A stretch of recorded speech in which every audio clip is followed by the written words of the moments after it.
Hello. Hello, how's it going? Hey, who are we talking to? This is Taylor Johnatakis. Hello, Taylor. How you doing? I'm doing excellent. We had a pretty good Friday, as you guys might know. Friday is a big day here. It's laundry day. There's commissary that gets delivered on Friday. I mean, it's like Christmas every week on Friday. You know what I mean? It's really wonderful. Yeah, how are you guys doing out there? How's the weather today? When I look out, It was a pretty nice day today, and it's not too exceptionally cold out here. It's a little brisk, but the wind's not blowing yet, so we're good for now. yeah, the first night I was here, this concrete wall got no insulation. It was so cold, it was creating like a draft of cold air going down right next to my, one side of my body. Yeah. I was not expecting that. Anyway, I always need to give props to the January Sixers who were here in the DC Gulag as well as in Northern Neck, and I have to remind me of the other facility in the area that conditions have not always been as good as they are now. Not that conditions are necessarily great, but a lot of props to the guys who came in here early, especially during the COVID era when they were getting locked down for extended periods of time and stuff like that. Those guys were really trailblazers and deserve all of the January Sixers who come after them's appreciation for kind of getting things squared away, at least to some degree. And it's really, really good of them. So I always want to make sure I include, a thank you to those guys who really paid the price to make this a little bit more bearable. Right. I'm sure they appreciate that. Today anybody who comes into this system, the judicial system really, especially if you end up in prison or jail for any period of time that you weren't expecting, it's always really difficult on the families. I've said it many times, but it feels like the family is really who's being punished here. Us inside the jail, we suffer from separation. We have our own individual traumas that we've gone through the process. I used to tell my attorney, the process is the punishment. The angst, the sleepless nights, the thinking other things you can rebut or things you can say to this, that, or the other. It's just the lies that get told about you. People putting words in your mouth and in your brain saying what your intent was on January 6th or what your intent was before or afterwards. And these are very difficult things to grapple with. So the process is punishment. But once you get here, I was having a conversation with my wife today, and everybody who comes through this situation goes through a scenario like this. She's having a difficult time. It's very hard. I've been the sole breadwinner in my family for almost 20 years now, and she's homeschooled the kids. It's been her passion. That's what she's good at. That's what she does. And to all of a sudden have me gone, she's talking about I've got to try to find a job. She's trying to consolidate our assets, liquidate them. So, we have no idea how long I'm going to be here. It could be, who knows, right? I mean, it could 20 years, 5 years, 3 years. We have no idea at this stage. It's so difficult for them. Right. Not only are they missing their father and not being there, but all of a sudden, all the burdens and all the things that I used to do as a man, she's now having to take care of that. And I know there's a lot of single moms out there that have felt the same thing. My wife has said, it's almost like you died. That you went to D.C. and you were supposed to come back on Thanksgiving, and you didn't. Right. I don't know where Unfortunately, now, we get to talk. Go ahead. Sorry, you kind of cut out there for a second, but go ahead. She says that, it kind of felt like you had died, you were gone. And just this suddenly, everything's gone. Your income's gone. Your place in the bed is gone. Your place to read the scriptures to the kids at night before we tuck them in is gone. Like, it's just this absence, and there was nothing to fill that void. It's very, very difficult. So I look around at some of the other guys that are here, and as we talk and share our experiences, we've all gone through something very similar. Obviously, the guys that aren't married, they don't necessarily have that same experience, but a lot of us here are. We have families at home, and, they're the ones that are really being punished through this process. So, anyways, those of you that are out there listening, there's a lot of, there's some excitement around January 6th. It seems to be like an evergreen topic in the news, right? It seems like every article starts with the false allegations of election fraud, and all of us just roll our eyes, right? the numbers are climbing. It's just incredible how many people they've gone after. I was talking to another inmate here today, and we were saying, if this was a true political prosecution and a politician was behind it, he would have stopped at maybe 50, maybe 50 people that he would have tried to make an example out of. But when they're at 1,300, and what are they proving? Well, this is weird. I mean, how do we even put a label on what's happening right now to the patriots that they're targeting? I mean, in some of these, again, I was one of the original, I think, 50 or so that was indicted. I was arrested on February 11th, 2021, and I was fortunate to be on pretrial release until my trial.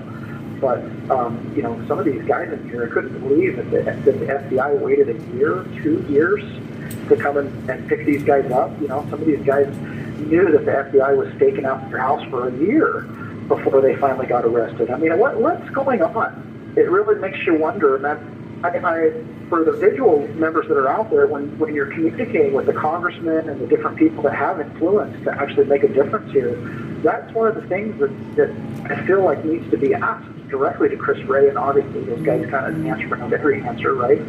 But why? Why so much time invested in these people? The vast majority of these people, if they were given a subpoena or a warrant or a summons, they'd show up, right? You didn't need to stake them out and raid their houses or kind of go about the theatrics that they went about. I know that everybody asked the question, but what's this all for? What's happening here? Again, I know it's an evergreen issue on the vigil every night, right? But it's just absolutely crazy.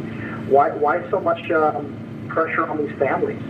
Why are family members being put on the quiet Skype list? Well, they want to make sure they stifle every voice. Yeah, they want to stifle every voice, and is it working? That's the question that I ask myself. Is it working? Are they stifling? It's having the opposite effect. Yeah, what are the polls showing right now? Inside here, our news sources are so limited. I on our little tablet, the furthest right news we have is slightly left of center. It's Fox News. Everything else is under that, right? So, what's going out there in the media right now? What's hot? Are the videos that they've released, are those starting to penetrate? Are there any kind of key videos that show things that need to be answered? What's happening? What's out there in the zeitgeist right now? I mean, I don't think that the videos that have come out recently have a lot of questions to them. I think it is just very eye-opening for a lot of people who didn't realize how aggressive the police were that day in some areas, They just thought that people came and attacked the building, rah, rah, rah. And that's not what happened. A lot of the film that has come out, there's very little bit, just shows that, the police were, waving people into the building and shaking hands with people, and people were being very peaceful until they were being assaulted. And then, then you see the reaction of people being assaulted. And in those brief clips right after one person is assaulted, you can see where the prosecution has gotten their video. Yeah, and that's the little collective moment they needed to use the reaction, not the start of it. Correct. They refused to play anything before the reaction. So. Yeah. The last morning of my trial, I believe it was Tuesday, it might have been Monday morning, so it was the last day that we had evidence and witnesses. But in the morning, before the witnesses and the jury came in, I got up and I asked the judge directly, Judge, does the record reflect something to this effect? Does the record reflect that these videos have been released over the weekend by the office of the Speaker of the House, and that they were withheld for what was clearly stated as political purposes, and that's now not true? They've been released. It's a are you going to allow this travesty of justice to continue? And I asked the question a couple different ways about these videos, like, hey, these videos needed to have been included in discovery. And one of the things he said, he mentioned, he brought him up, and it's Jacob Chansley, who goes, QAnon shaman, and the judge referred to him as the QAnon shaman, and he mentioned that, he sat where you were today, and he pled guilty, and he said he did all these things, and I sentenced him, right? And he goes, he left a note in Mike Pence's chair, your time is coming, and all these things. And he said, so he did the things he was accused of, regardless of what the video showed that Tucker Carlson released. And I just had this thought, and I was like, yeah, but would Jacob Chansley have ever been able to leave a note on Mike Pence's desk had he not literally been escorted through the building? right? And I know Jacob Chansley entered the building right at the moment of a break-in or whatever, but again, my brother-in-law called me on the phone, and as I was leaving the Capitol grounds, he asked, do you feel like you just walked into a bear trap? And I said, yeah, I did. That felt like a bear trap. If the bear trap had not been set, and I'm not making a claim or an allegation as to who set the bear trap, okay, maybe just the situation itself was the bear trap. So let's, anybody that's listening to this is going to come after me later. I'm not making claims or allegations. But if someone's being escorted through the building, prudent to ask yourself, well, what if they hadn't been escorted through the building? What if some of the Capitol doors had not been open? There's a lot of people that walk through doors that were open that did not have broken windows near it, right? How would they know that it was a violent entry or whatever the case is, right? If the snow fencing had been taken down, listen, I respect property rights. I'm a contractor. I do excavation. Do you know the liability I have when I cross a property line with my excavator and fall the neighbor's tree? Right? It could cost me hundreds of thousands of dollars because I fell a weed. Right? You can't cross property lines. You must respect them. I respect fences, right? Especially permanent ones or ones that are well labeled. But a snow fence that's been removed, how am I supposed to know it's there? I'm not from here. I'm from 2,000 miles away. I'm from Washington State, not Washington, D.C. I've never even been to the East Coast until that day. So I don't know where I can or can't go. You know what I mean? And when you're in a crowd of people, you just assume, well, they can't arrest us all. Silly me. You know what I mean? Apparently they could try, but nonetheless, these are the kind of things where it's like, man, did the president authorize 10,000 troops to stand guard? 10,000 troops probably could have handled the perimeter, right? Would you agree? So if those troops weren't authorized, can you fault a crowd of 1 million people from kind of moseying their way on up to the Capitol? And, things happen, like you said. There's some brutality, some flashbang grenades, and next thing you know, you have incidents all over the grounds. So it does. It really begs the question. And ultimately, when everything's said and done, I'll bring it back to the families. It's the families that are suffering. Those of us that are here, this is tough. This is hard. This is not easy at all. However, the people on the outside, in many ways, especially the ones that rely on us as breadwinners, and there's many of us in here, they're the ones that bear the brunt of this for years and years. So, right. Yeah, those are kind of my thoughts tonight. I'm sure our time is just about to hear that 1 minute warning, I think. No worries. Do you want to get your Give Send Go out? Yes. So my Give Send Go, it's not really mine, it's my wife's. I didn't set it up. She set it up. Everything is for her. Nothing comes to me. So it's givesendgo.com/Johnatakis Family Help. And my last name is spelled Johnatakis. Once again, that's Johnatakis Family Help. givesendgo.com/Johnatakis Family Help.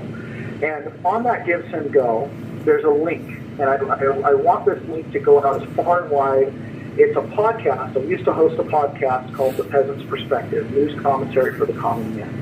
And there's a link there that will take you to the YouTube video where we reposted that podcast episode where I go in. It's filmed the day I got back to Washington. I essentially hadn't watched really any news.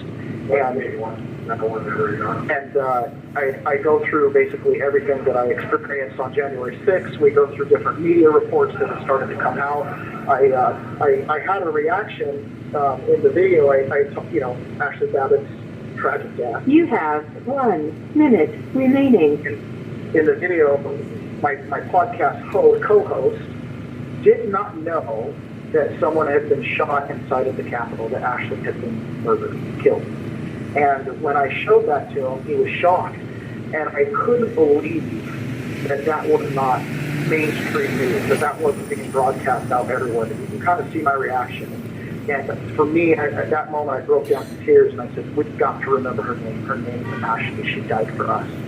And I'm so grateful that you guys host this visual. And I know it's very much in Ashley's memory because we have to remember her as well as the others that day that died. And they died because they were there for a purpose. They were there because us, the peasants, the people, our voice is very much muted in today's society. Everything from censorship through the algorithms through the shadow banning, and just through flat out being ignored. Thank you for using. He's not wrong.